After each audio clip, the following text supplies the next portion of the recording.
I'm averaging, and again, they told me I wasn't going to get it, but I average between 6,500, 7,000 per resident. It's a Assisted living memory. mixture, not so much memory care where they age in place. Oh, it's saturated. My facilities are within 10, 12 minutes of each other. And Oh, I'm still busy and booked, and I got residents, and it is the value that you add. And that's what I tell people. welcome to the RAL Room Assisted Living Podcast with your hosts, Charlie Cameron and Alex Schlow. This is your go-to show for cutting-edge insights from industry leaders in residential assisted living. Whether you're ready to launch your own assisted living business or looking to invest in this fast-growing, high-impact sector, we are here to equip you with the tools, strategies, and confidence you need to succeed. Get ready to ride the silver tsunami and change the future of senior care. Now on to today's show. All right, welcome back to today's episode of the RAL Room Assisted Living Podcast. I'm your host, Charlie Cameron, and today we're thrilled to welcome back Latonia Boykins from Florida. How you doing today, Latonia? I am doing fantastic. Thanks. Good. We've already been laughing quite a bit. I'm happy for the energy level, so I want to get right into it. If you wouldn't mind, just give us an intro to where you currently are in your assisted living journey, and then we'll jump back to where it started. Okay. I'm smiling because I got so many things going on right now. I currently own 5 residential assisted living facilities. I'm in permitting right now to build a ground up 14-bed assisted living facility. And I am currently under contract on a 53 unit commercial assisted living facility. So there's a lot of good things that are happening. And I am just, I can't stop smiling Heck because yeah. it starts off really small and it turns into this. And I know I worked hard for it. So a lot of happy tears right now. Glad to be talking to you guys. Yeah, things are just falling into place for you. That's so cool. How did you, we're going to deep dive into all of this, but how did you get started in assisted living, and where were you before that, and how did that happen? Okay. I got started into it, and I've talked about this before with folks. It was one of those things to where in 2019, I was 47 years old, and I made the decision and said, what is the one thing that I'm good at? And I was tired of kind of just the day to day. I was always a hard worker, but it was the first time that voice and that thing happens to what is it that I'm good at? And I can cook, I can clean, and I can take care of folks. And so it was at that point where I said, I want to open up an assisted living facility, a promise I made to my grandmother who raised me. And my husband and everybody else were like, are you crazy? And this is a true story. My husband said, and I want to be candid. He goes, you want to clean shit? I said, and I just looked and I said, I feel like I've taken enough of it. So I tell you, this is us talking. And I said, and I haven't talked about this, but I have a special needs brother who I've cared for now for about 15 years. So when my grandmother started to have some challenges, once again, it kept falling on me. Everything kind of fell on me. And so I had already had experience with caring for him. And then when she got sick, I cared for her and just said, let me just see what happens. And I just started to Google and I said, let's see where it takes me. And I don't have any background in healthcare, never worked in any parts of healthcare. My background, actually, I worked in banking. I was a supervisor in auto finance with Chase.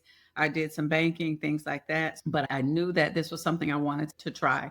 And from there, I opened up one and the journey began. And I opened up during the pandemic, May 1 of 2020 is when I opened my doors. Wow. And your first one? My first one. And I had no idea what to expect. I just was like, I'm tired. I'm tired of not going for it. I'm sick of helping everybody else, the kids. Love my husband, but him too. I was tired of everybody. I was like, let's see. And so I opened up the first one and I just Googled. And I Googled, it was so funny. I Googled, what colors will seniors like? And it came back with yellow and blue. So I painted the walls yellow. I painted the inside of the house yellow. And I painted the outside blue. So I was just looking and going, you got to be a little bit crazy to do anything, I think, and just dive deep, sent a text message to everybody and said, guys, it's my time and I'm going to go all in. And my friends were just laughing and going, wow, are you? I'm like, yeah, let's see where it takes me. And this is 5 years in, and almost to the day, I'm here. Okay. Yeah, this is okay. So 5 years, 5 homes, plus developing, plus a giant one under contract. Wow. Okay. And you started at the start of COVID. So goodness gracious, the grace of God was with you, I think, along the way. Tell me, what was that like trying to fill the home at the start of COVID? That had to be quite the challenge. What happened was my grand opening, this sounds so crazy, but it's true. My grand opening was going to be March 6th of 2020, which happened to be my niece's 30th, and she was a CNA. So I had moved her over from St. Pete to come over and start the journey with me. She had been living with me for about 6 months while I go through all this. And my husband was like, I'm going to go get a haircut, take my brother wavy. They were getting a haircut. It was just like, this is the time. This is the day. And he wound up having a really bad car accident. He's into old school cars, and my brother likes to get in the car and ride. So the brakes gave out during rush hour. And so they had a really bad accident. Wow. They were hospitalized. My brother was pinned in the car. He broke his femur. He broke his ankle. My husband had to have surgery on his hip was broken. They were both, and it was bad. And no one was talking about COVID. So we're in the hospital with them. I'm crying, don't know what's going to happen to them. Then we saw the nurses whispering and things were, so they sent them home. Right after my brother had a transfusion, we all had to get out. But the whispers were what to soon to be to the world was going to be COVID. But we didn't know that. So when we came home, I know you want to do things your timing, but my grandmother used to say, it's always Godspeed. He knew that I wasn't ready. I had never cleaned poop from anyone. I had never done anything. And so I had both of them at home, and I had to put bedpans underneath them to change them. So I was, in a sense, becoming caregivers for them at the same time. And so I don't know what, God knew best that I needed on the job experience. And so when that happened, I just was breaking down and I was crying, and I was like, I've done all this work. I know that this isn't it. What is COVID? Who is this? What is this crazy thing? I don't care. And after caring for them, I had already been talking to placement agencies. I was beating the ground early, letting everybody know, baby, I'm coming. Guns blazing. I'm opening up an assisted living facility. Who are the placement agencies? I went to the rehab centers. I was taking Dunkin' Donuts, and I said, there ain't no way. This is not going to happen that I can do all this and it be cut short like this. While everybody was wearing masks and doing all this stuff, I called up the placement agency and said, hey, that resident, that daughter that was a nurse that really liked me, her name's Erin. I said, tell her she can move her mom in next week. I'm ready. And that's how it started. Wow. Wow. I didn't even know how to open up. I didn't even know how to open, I'm being honest, the wheelchair. I had to Google. I was Googling like I was on YouTube going to open up. I did not know. And in that moment when her mom came, she started, I can talk about anything. I can tell you when I knew this was the thing for me. Her mom was a nurse. I was giving her a bath, and I chose her because she was very independent. Very independent. So I was like, okay, I want to start with an independent resident. And I was going to be the one taking care of her. And she had an accident like day 2, really bad. And I had to get her cleaned up. And I did throw up. And I went in the other bathroom. I threw up and I put on my gloves because she was crying. Now she's in her right mind. She was crying, and she just started telling me that this is going to be, it's hard when you get to this age. I'm 83 years old. Things just don't happen the way they used to. And I was like, don't worry about that. I got you. We are in this together. This is what I do. So in the moment of having her in the shower, and she just started telling me things about her childhood and things she experienced, and I started talking about things I experienced, and we just had this moment where we cried. And I knew in that moment, I could feel her energy. And I said, Miss Joan, and whatever, the smell just went away. I don't know. I told my girlfriend, I said, I didn't care anything about that. In that moment, it was, let me get her ready. I need to make her feel this love. I cleaned her up. And when she got done, I started putting on her lipstick. I pulled her hair, I put in a ponytail. I said, girl, you are fabulous. And she gave me a hug and she told me about some things that happened to her when she was young. And I told her about some things that happened to me. And in that moment, I said, this is what I'm supposed to do. I knew it. I knew without a doubt it was what I was supposed to do. And that began my journey. And that's how I started. Wow. Wow. That's a beautiful story. But I could see how you would have felt exactly that way. I did. That's incredible. Goodness, Latonia, man, these stories are already incredible. All right, folks. And she's still with me. Is she? I get emotional when I talk That's about this amazing. business because the impact that it has had on my life. I was the girl that dropped out of school. I graduated from high school, dropped out of college, had a kid at 19, grew up in the ghetto, was by all accounts told that I'm not going to be this and I'm not going to be that. And I've always had to kind of, if it ain't rough, it ain't me. It always had to be rough. Mom passed away when I was 16 years old. Grandma raised me, didn't know my dad. So I come from everything that people say you can't be this and can't be that. And now look at me, child. My daughter, she just recently studied abroad. She was in Valencia, Spain. And look at me sitting at the table talking about things like that with my friends. And to know that, and I don't boast about dropping out of college. I just try to tell people that there are other paths in life you can take. Yeah. I was caregiving and I was a good student, but I was a caregiver. I had to help my grandmother raise everybody. So what I thought was a punishment of being a caregiver as a kid, I thought that was a God punishment. I was being punished. I didn't know that would be the thing now I'll be 52, that has transformed my life financially. It is taught me humility. It is taught me to be healthier, to take better care of myself.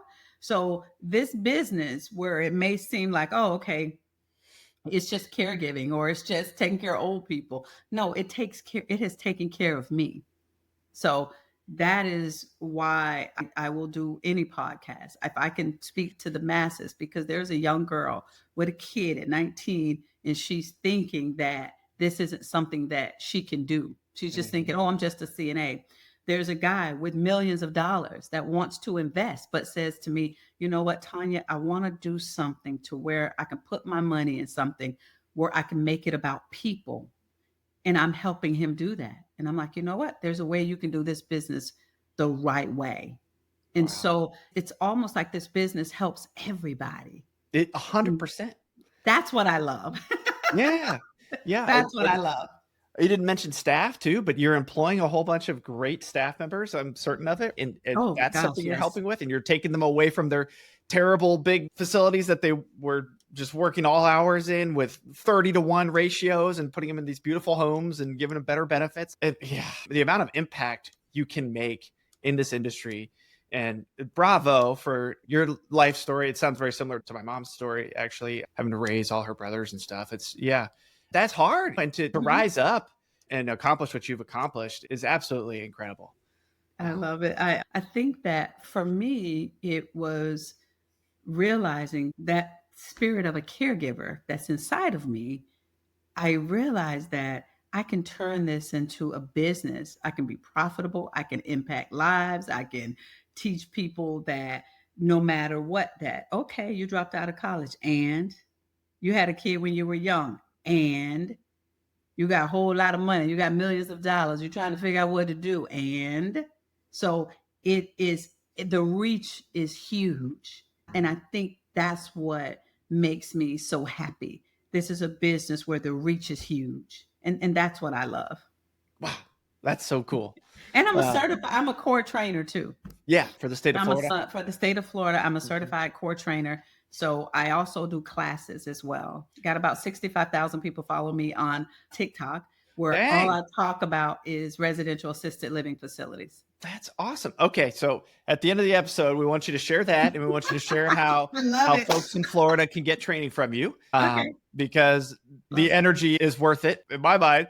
Okay, let's change gears and keep the Okay. story going. I just want to hear how you went from 1 to 5. Like, how did that go, and what challenges popped up along the way? Woo. Does it- Okay, maybe 1 or 2 challenges, not all of them. I'll tell you what happened is I got burnt out with one. I like to be just very transparent with people. Yep. This is a business to where you better understand what you're getting into. And I tell people, yeah, it changed my life. I could tell you all the happy stuff. But what I wasn't ready for was an industry where people had worked in the big boxes and they were burned out. So Wow. I didn't know what type of, I thought, to me, there's no way I could do this business if I wasn't a caring person. So finding out that there's so many people that are in a caring business that don't care. That's what was hard. I Ooh. would hire staff and they go, oh, I worked in this industry 20 years. I'm like, oh, girl, come on. I was thinking there's something I'm going to learn. And I realized that if they worked in the big boxes does not mean that they're going to be good in a residential setting. What I was looking for was a person that knew how to multitask, that was well-rounded, someone that can manage an entire home, someone that can prioritize their day, and someone that I could trust to do the right thing when no one was looking. So one day I got so burnt out and tired that I fired everybody. And I said, I got to come back to the table and really understand who I'm looking for when it comes to a caregiver. So as I started that journey and realizing the type of person I was looking for, that's when it was a game changer for me. And not just thinking because someone's a CNA meant that they would be the best caregiver. I was looking for somebody, again, that when you're in the residential assisted living facility setting, everybody is a caregiver. The med tech's a caregiver. The cook is a caregiver. We are all caregivers. And you got to be able, because it's a small environment, it's more personalized care. You have to have somebody that understands how to manage their day. And there has to be systems in place. This is what my 7 to 3 does. This is what my 3 to 11 does. And how do you make it happy? So all of that burnt me out. I got burnt out real quick. But the beauty of the industry is even when I got burnt out, I was going to scale or sell. And what blew my mind is this house that I purchased it for $165,000. I put about $50,000 in it. I had people knocking on my door going, I'll buy it in the business for $700,000. That's when I knew I had something. Because all I was doing was just making it this beautiful place and keeping the energy high. I didn't know I was building this engine, meaning I looked at my husband. He was like, babe, if we sold it, our profit would be this. I said, oh, hold up. Men lie. Wait a minute, you thought I was crazy a minute ago. Numbers do not lie. And I looked at it and I went, okay, now we're talking about real estate now. So the fact that this business is doing this, and in 2 years, I have a guy that will buy the whole thing for $700,000. I just was thinking, is this real? And that's in the moment I knew that it was more than just an ALF. And I said, okay, I got to scale or sell. And because I love the business so much, and so many people didn't, I thought, let me tell a few realtors that I want to get bigger. And that's how I was able. There was a gentleman. Everybody doesn't get in this business. A lot of people get in this business and they realize it's not their industry. Let's be real. Everybody ain't about cleaning poop and all that. And there's a guy that he said, hey, he had been in the industry 2.5 years. He was an investor from Canada. And he said, Tanya, I just watch videos. I just was like, okay. He went out of state, took a class with someone about how to set it up. But nobody told him about the people part. You can beautify the home, you can make it big, you can make it nice, but there's still a human component to this business, that caregiving piece. And that's what people miss. And so he said he said, this isn't my industry. And he was going to sell one property to me. And I said, nope, I won't buy one, but I'll buy all of them. And that's how I wound up. I bought 3 in one day. We did the change of ownership and I purchased his portfolio. And what was beautiful about this transaction was he walked away with money too. even though this wasn't the right move for him, because this is a real estate transaction. Let's just be honest. It's Mhm. about the real estate. So he bought the houses for 250. He put about 200 grand in each one of them. So that's 450. And I basically bought all of them for about 850,000. So he really walked away very nice for 2 years. So everybody made money. And that's the reason, that's one of the biggest things with this business that people don't talk about enough, is that there's a real estate component to it. Yeah. And that was the magic. So I had the one, then I purchased three more, did it through SBA. I didn't even know what SBA was. I didn't even know. I was like, what is that?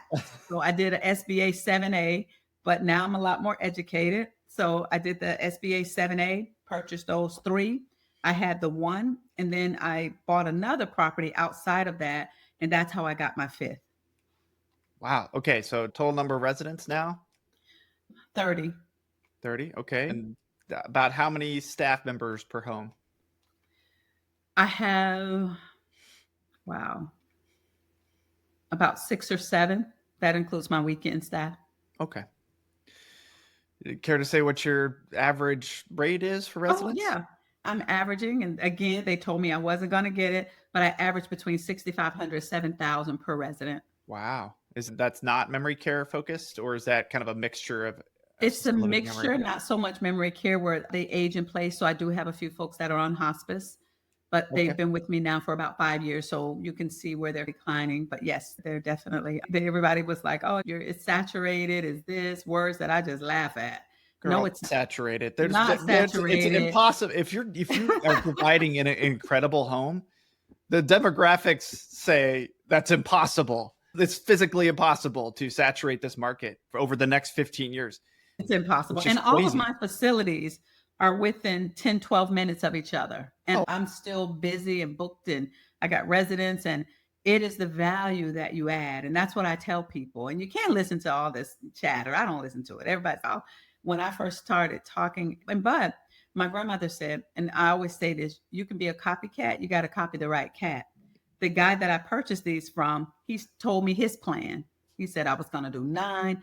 And he was one of those numbers guys. He really knew. He was a true investor. And I was like, Tony, let's just talk. And he told me all these things that he was going to do. And I was like, oh, Grandma, I'm hearing you. You can be a copycat. You got to copy the right cat. I said, I'm copying this. And so my goal is 9. And so I listened to him. He told me how he was going to do it. And we That's stayed cool. friends. That's really cool that Yeah. you maintain that relationship. Yeah. Oh, I bought he became a realtor, and my 5th property, I purchased it from him. What? That is so cool. That's so You gotta cool. keep relationships and network. Definitely. And just because it didn't work for him didn't mean it wasn't going to work for me. So 100%. And you just never know where a relationship's going to take you. No. Networking's so key. Maintaining relationships is so key, and just adding value to other people's lives, because you just don't know what opportunities are going to be lurking around the corner that are just going to come out of knowing that person and having had Absolutely. a positive attitude towards them. Yes. And the money will come. That I That's don't right. That's right. I think that there were months when I first started out, it was tough. It was tough getting residents. It was tough when I had to fill beds, but I didn't put money first. I just wanted to feel good first. I wanted to do the right thing first, and the money will come. Are you familiar with this? The Go-Giver? No. Okay. All right. I'm going to send you a copy. This should be mandatory reading for all human beings. Very short book, but there's these 5 rules for stratospheric success. But essentially, one of them boils down to the more value you provide to the most amount of people, it equates to how much you'll eventually get paid. And then it's not a 1-for-1 right now, but it's a 1-for-1 that will with certainty happen, which is really cool. And so my partners and I, that's how we try and go about everything with our community. Everything is just, hey, what can you give to others? Because it's going to come back one way or another. It's coming back to you. Karma works, man. It works in bad, but more importantly, it works in good ways, right? Like it has for you. And so I think everybody should have that attitude. And that's not always the case in this industry, unfortunately. But No. But you're definitely on this side, even if you didn't know it. I love it.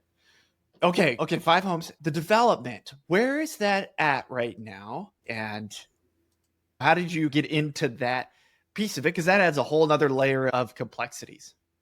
Okay. My husband and I, we have a construction business. Oh, That makes it, that helps. he's a Yeah. general contractor. Okay. So I'm not afraid of my journey or my story. And so I'll be honest with you. My husband came home from prison in 2011. We've Dang. been together for 30 years since we've been kids. He's from the projects. Hey there, sorry to interrupt this episode, but I've got a question for you. Do you want to share in the wealth and incredible returns from the highest demand asset class in real estate without the hassle of doing it all yourself, or at least not yet? Residential assisted living is booming and it's only gaining momentum. That's why we created an investment fund at Open Range Capital, so you can benefit without the heavy lifting. With the silver tsunami upon us, demand for assisted living is far outpacing supply, making this the can't miss opportunity for the next few decades. We provide access to fully vetted investment opportunities that are primed for success and ready to deliver strong passive returns. Don't wait, ride the wave with us. Visit theralroom.com/invest to partner with us on future investment opportunities. Again, that's the RALroom.com/invest. We look forward to connecting with you. Now back to the episode. I'm from the ghetto. I tell people this. And he had went to jail it was selling some drugs. He was selling drugs and he did 4 years and he came home and I looked at him and said, boy, you ain't coming back this way unless you when he was probably almost a valedictorian of his high school. We just come from really rough environments. Everybody in our families were mostly either on drugs, they were selling drugs. It was hard. And so when he came home, he's just said, I want to give back and I got to show there's another generation that I got to speak to. And so we decided to dedicate, okay, we're going to put these big heads together and really work hard and teach people not to go down certain paths. So he came home. We started working on foreclosed properties. He said we just started doing odd jobs on houses and tarping them and preserving them until the banks could sell them. And then I looked at him and I said, look, you're the smartest guy that I know.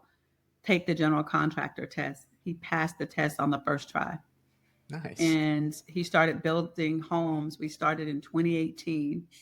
We've built about 50 houses. We bought land in the hood. And that's where I opened up my first facility. Everybody was talking so that's why it's one of those things to where we started where we were with what we had. And now he gives back. He does a lot with the youth and teaching them don't go down the same path that he went down. We just built 3 properties in my hometown, St. Petersburg, Florida, and we sold them to all first-time home buyers. We are working with just trying to show people that there's another way. And so having him as the builder and as the contractor, that helps as well. Because now I'm an open book because I think that, like I told you in the beginning, you reach more people by being honest. I won't get on any platform and try to make people think that you have to be a certain way for certain things to happen to you. You got to do the right thing. And when he decided, you know what, let me give back. Let me talk to those kids that he talks to. So he's talking to other kids all the time about going in the hood, and walking with them and talking to them and saying, I've been you and you can build houses. And when he says that, people are like, what? So You can what? That's one of the things that we do as well. So the real estate part, we are really in the trenches with that. We find land and we've done pretty well with the real estate. Yeah, but you're doing incredible things with the business you've built. Is turning around and giving back, not just to seniors, but also to the community. That's beautiful. And everybody has to find their thing to give back to. And it's obvious that your story relates to giving back to kids in the community. And man, I love that. That's so cool. Thank you for sharing that. I really do appreciate it. This is definitely one of the best story episodes we've ever had. Thanks. Which is cool. When do you think your new home is going to be completed? We're in permitting, and that's one of the things that's taking us so long. There was actually, and this is a piece, in Florida, you can't be within 1,000 feet of other facilities. There's a group home 300 feet. So I'm changing the zoning completely, and that's very expensive. So we go before city council sometime in June, but we've submitted all of our paperwork. We've paid all the fees. We're hoping to break ground in August. We got to go through all of that. And that's where we are right now. But we've already worked with the architect. We've already done everything. But I'm really excited about the contract with the 50 bed. That wasn't in the cards. Yeah. I want to talk about that for a second. Yeah. For folks listening, and we've had the same struggles because we're trying to find places to develop as well. And we're only looking in markets that are in our backyards because we want to be close to that activity until we've done a few. And then we'd be okay with going further after that. And we've just been struggling with the same kind of zoning issues, essentially. And in our cases, actually one was a proximity issue. The other was just like, hey, the county, even though it fits into all of their plans, oh, we need more assisted living. We want more residential style. We want you to convert this agricultural land into residential land. And I'm like, yes, this is the perfect lot. I brought it to the county and they're like, sure, no problem. It'll take 1 year to rezone and there's no guarantee. And I'm like, oh, are you kidding me? You know, like, a lot of money. Crazy. So anyway, any place we approach it's going to take 1 year we're just, nope, next. And so we just keep moving to counties that will listen and we'll take that kind of feedback. Yes. Oh, this is a huge need literally everywhere. By the way, there's only 5 residential homes in my county.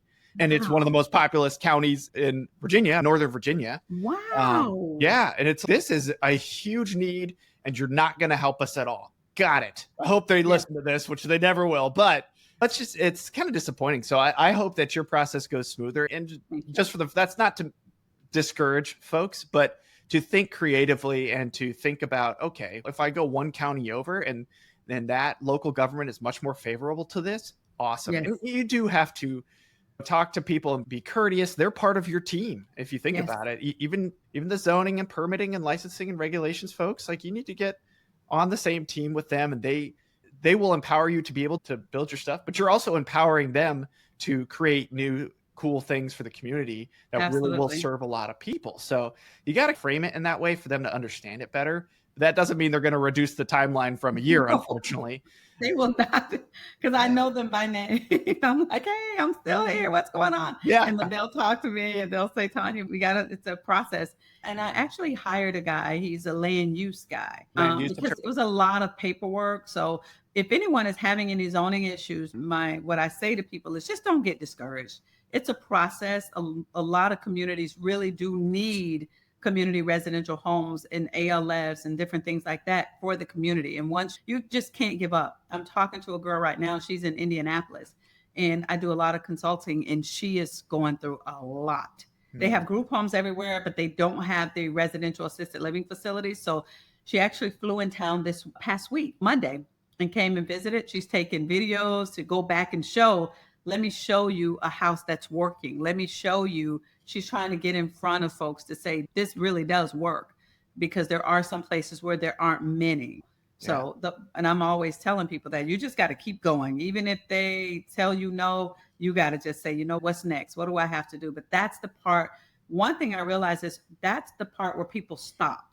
That's when they see all the paperwork, all this, all of that. And that is what people do not understand. Stay with it. I literally would cry. I was like, I would go in the room and just scream. I didn't understand the Medicaid process, this process.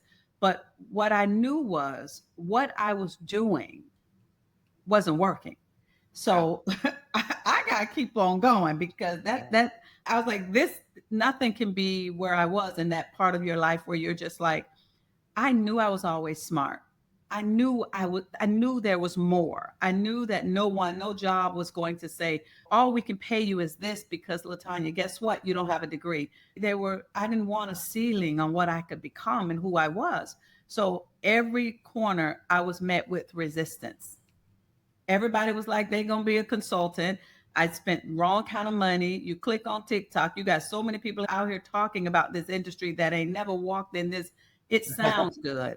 I tell everybody, this stuff sounds good, but you better believe that you better know what you're doing, because you're dealing with lives. Yep.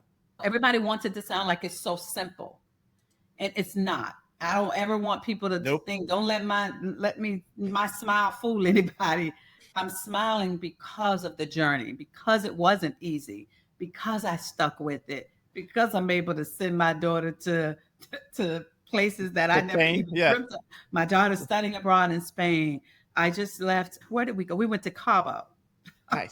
Nice. And I'm able to Yeah. now Let's go. experience things that I probably, to most, some people probably sounds like nothing. To me, it's wow to now give back to my community to talk. So in the beginning, a guy called me the other day and I'm just tired of dealing with this. I'm having issues with my generator. And I said, you're going to whine, you're going to complain, or what do you want me to help you with? Yeah. Let's write a letter. Let's give them what they want. But if I can tell people the process to get them going is not going to be always easy. Some of these counties, they got to find something wrong. I know. Don't they? Yeah, those are such good points. And to add to it, one of my favorite quotes is, if it's important, you'll find a way. If not, you'll find an excuse. And so nobody said this industry was easy, and there's easier ways to get into it. You can just invest like your investor, right? There's ways you can get involved that are less intensive, but if you're going to operate, man, it's a real deal. It's not for everybody. We don't want to blow smoke and let people think that it's easy. No. Anybody who tells you that is lying. But by leveraging the experience of folks like yourself or folks like us, hopefully we can make it easier for you than if you were to just do what you did and start with Google on your own, right? And another point on the licensing stuff, just a tip for folks, like all those government folks, they're getting paid to answer your questions. So I know the paperwork sucks. It sucks so much. We went through the whole process, and it's annoying and it's frustrating. And you can either hire someone to do it, or you can, which is expensive, but they'll do a good job, or you can buckle down and do it yourself and just annoy the crap out of, politely, the local governments, because that's their job, is to answer those questions and to help you figure this out, whether they really want to or not. You need to get your taxpayer dollars worth and call their butts and get it done. They'll help you. I had one lady, she said, you guys always want to hire, people always want to hire consultants. We are here to help. I call them every day, all day, 5 years in. Just going to do what you're going to do, but charge you $100 an hour to do it. Yes. Or 2 or 3. And I'm always like, and when I didn't know what the emergency management plan was.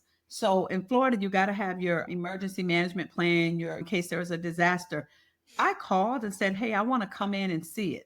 The guy told me I was one of the first people to ever do that. Wow. Because I wasn't going to pay $10,000 for someone to write it. I was like, I'm not paying that. I want to know what it is. I want to understand it. He took me into the situational room. He said, when there's a natural disaster, we're all sitting in here, and it looked just like on TV. When you got all these people sitting in a room and everything.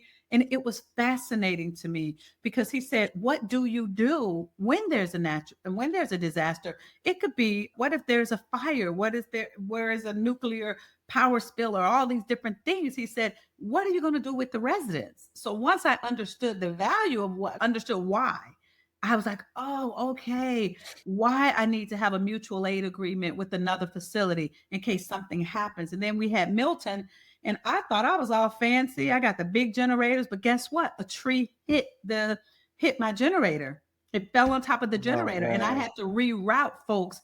And then it starts to make sense as to why. So once you understand why we're doing what we're doing, now you get it. And that's what I was like, okay, so people have to go out there. You got to be your own investigator. You got to go out there and find out why. Everybody nowadays just wants to pay people to do things. But I tell everybody, you can pay for certain things, but there are certain things you got to get off your butt and go do. Yeah, that's right. Understand, even my investors. That's one of the biggest things too. I've been talking to some people with some funny money, as my grandma say, that'll make your head spin. I was like, you want to build how many? But what I'm finding is we have more things in common. And because they want to open up these facilities and do them. This investor that I'm working with, oh my gosh. I was like, because when people say they want to invest, not everybody wants to clean poop. Not everybody wants to be operating. And I don't want to teach people how to work. That's one lady goes, you're teaching people how to be workers. I'm teaching there's a certain group of people, but my investors, oh my God. We sit down, he's going, Tanya, I didn't even know this. Now he knows who to hire. Now he comes to my facility and you can eat off my floor. And he goes, wow, now you have something to emulate. Because he said, we were talking, he's opening up 3. And he goes, I feel so good about this now. Just because there's plenty of people with lots of money that want to do the right thing. And I think investors get a bad rap. people just think investors just want to throw money and go bring me back a return. But there are some investors that go, no, you know what? I want to spend good money. I want to invest my money and I want to invest it in facilities that are really going to be ran. So that's what I told you. This reach for the RAL, it's a big reach. Yeah. Yeah. Gosh, there was a lot there, and totally agree. There's plenty of investors that want to do good with their money, and that's something Yes. that we focus on too. It's why we started a fund as well, because the things we're doing, only things we believe in residential style assisted living. But to your point on the emergency plan, so you talked about Florida, or we talked about Florida before the call, and Latonia's in Tampa, and there's a steakhouse there called Burns. It's like one of my favorite places ever. And they have all these crazy old vintage wines in the basement in the cellar. Oh. When you go there, they take you on a tour. This whole cellar has its own hurricane evacuation plan. Yeah. And so she talked about Milton, the hurricane earlier. The wine cellar has an evacuation plan. Okay. You better believe you need to have one for your residents. All right. Don't be crazy. So you gotta have a plan, especially in a state like Florida, where hurricanes are just a kind of a way of life there. Absolutely. But anyway, I just thought that was a funny note to relate to. Now we can have a steak. I told my husband, I said, now we get to go to Burns. We don't have to share a steak. Hey, when I'm in town, we're going. All right. We're going to get us some steak and some pork, and it's going to be great. And you guys are doing something so good because I love this. That when I was talking with, I believe it was Alex, and he was a physician, and I was just saying more physicians, and that's so phenomenal. But because you guys get to see firsthand the treatment and what residents need, and so to have a physicians group that is getting into this and starting a fund and doing these houses, I was like, yeah, call me anytime. I'll jump on and talk, because I believe in that. You got to have doctors and physicians because you're taking care of our seniors. And with everything that's happening with it, I was just so impressed that you guys being physicians, getting into this and doing this and understanding the need for our seniors. That really touched me. And I say kudos to you guys. Yeah, and it's a cool thing because a lot of physicians, they may not have time, but they want to invest in something that they actually believe in too. Yes. And so that's a great opportunity as well.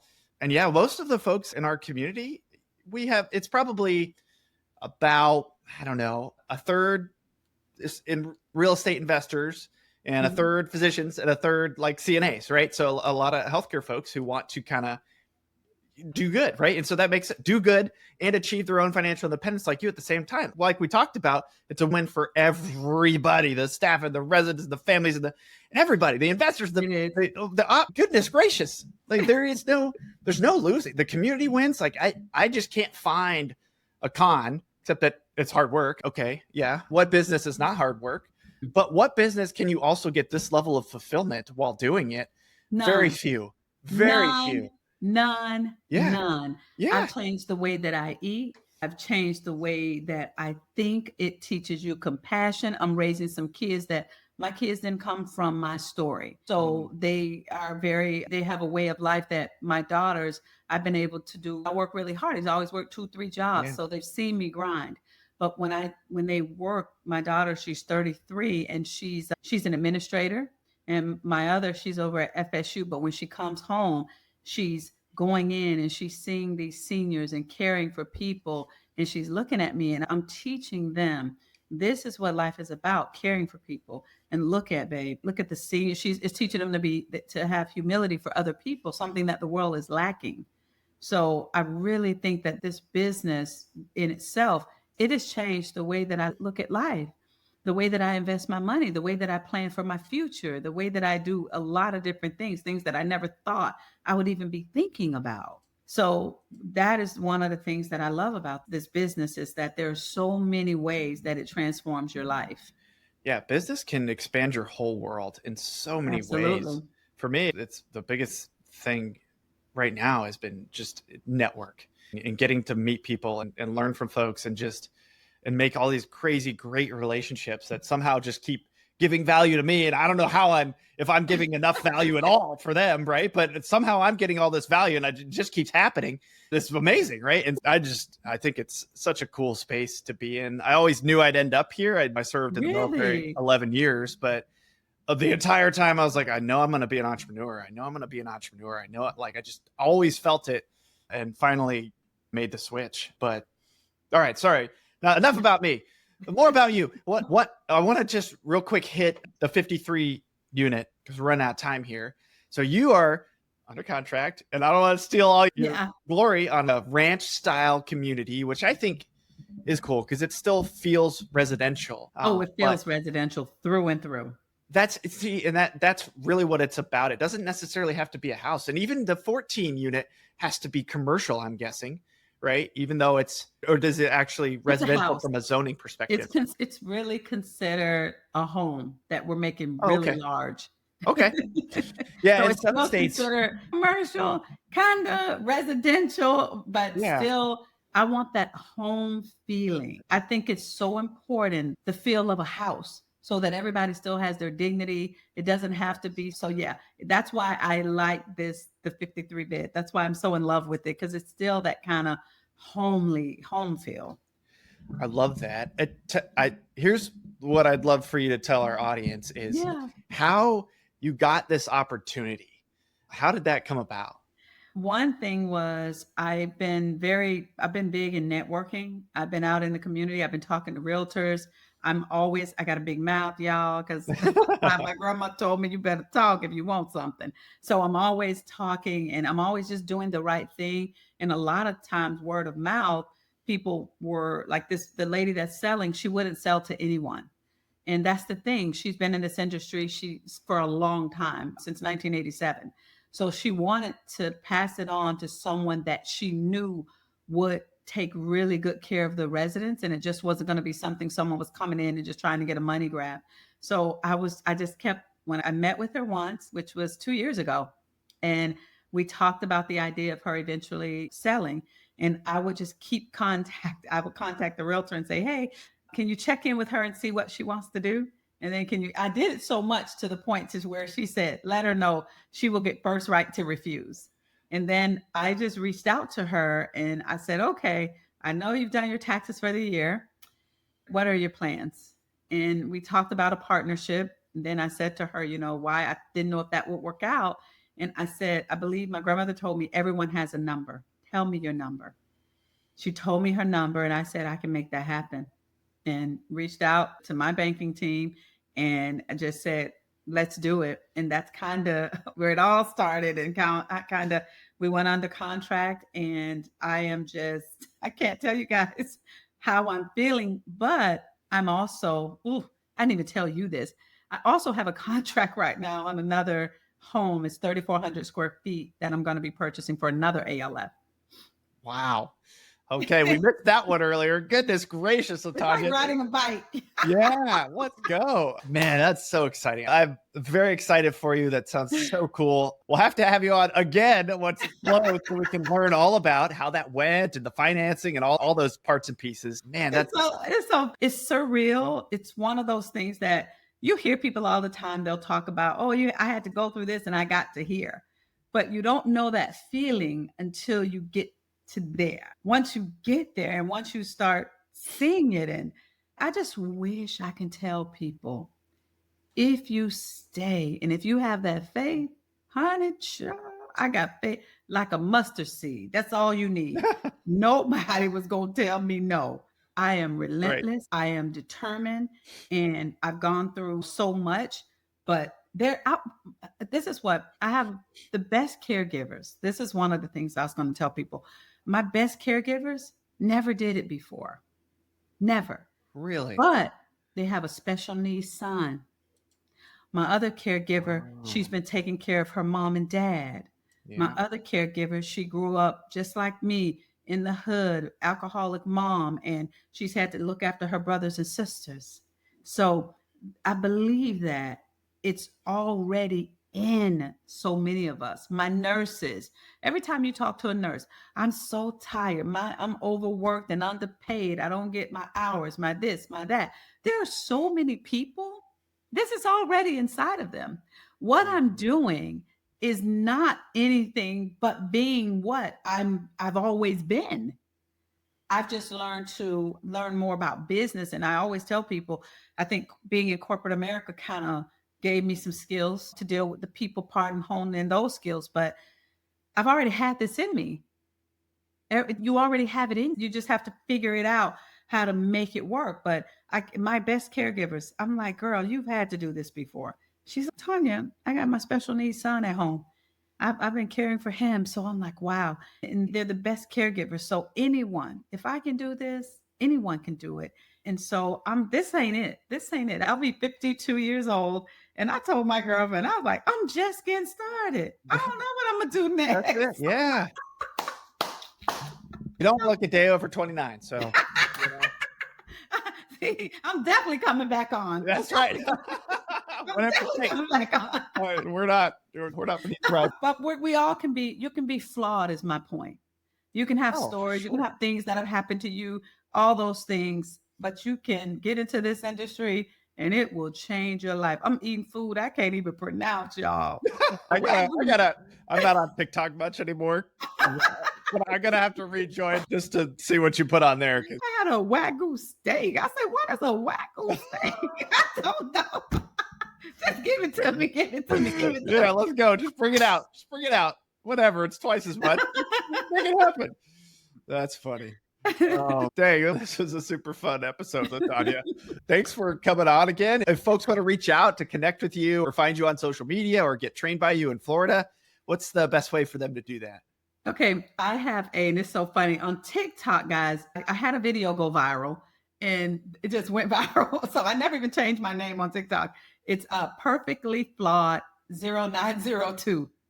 Okay. But eventually I'll change the name to something with R. But all I'm talking about is residential assisted living facilities. I have all things assistedliving.org. I did an ebook. I did a lot of Zooms. I even did a Zoom with SBA. They were on there talking about what a 7A loan is. Everything that I've learned in my journey, I've done Zooms, and I have a boot camp coming up May 10th. My boot camps are all about people that are thinking about the industry, and I just tell them about different things they need to do in the industry to get started. So I like to do those. I'm a Florida State core trainer. If you're in Florida, you're looking to take the class, I do them in person because I like for people to see the actual business itself. So I did that. So I'm not just talking the talk, I'm walking the walk. I'm really putting myself out here. But the biggest thing that I want to tell people, even if you don't follow me or anything like that, is I just want people to know, those of you that are thinking about getting into this industry, get into this industry, or even whether it's on the investing side, whether it's just starting from the beginning, get into this industry and it will definitely change your life. It has changed my life in more ways than I can even think. And it all starts with just servicing people and being about people and things like that. So those of you that are thinking about this industry, quit thinking about it because that's what y'all do too much of. Just do it. Too much think. More action. Yep. Do it. 100%. All right, man, I'm fired up. Let's go. Call some brokers. We're going to lock up some land today. Let's lock them up. Let's go. All right, Latonia. Hey, you have a great rest of your day. Thank you so much for sharing your insights and for your very real stories. Absolutely amazing. This has been an incredible pleasure. And looking forward to chatting again soon. Absolutely. Bye, guys. Yeah. Have a good one. Thank you for tuning in to the RAL Room Assisted Living Podcast. We hope you found today's episode insightful. If you enjoyed it, make sure to leave us a raving 5-star review. And a quick review helps more listeners find the show and more seniors get the exceptional care they deserve. And don't forget to subscribe so you never miss an episode. And just so you know, we have prepared some free resources for you to help you succeed in residential assisted living in addition to this podcast. Head over to theralroom.com, that is the RAL room.com, to download our free 10-step guide to launch your first or next residential assisted living home, or our 10 reasons to passively invest in residential assisted living ebooks. And if you're ready to take the next step and make real moves in the RAL industry, join us in the RAL Room Mastermind. It is an exclusive community where we deep dive into everything you need to launch and grow your own residential assisted living business. You'll get access to recorded courses, live calls with industry experts, a RAL calculator, resources and tools, like-minded entrepreneurs, funding opportunities, and an expert networking community to help you along your journey. Be sure to join us next time on the RAL Room podcast as we continue to explore the world of residential assisted living with more great guests. See you then.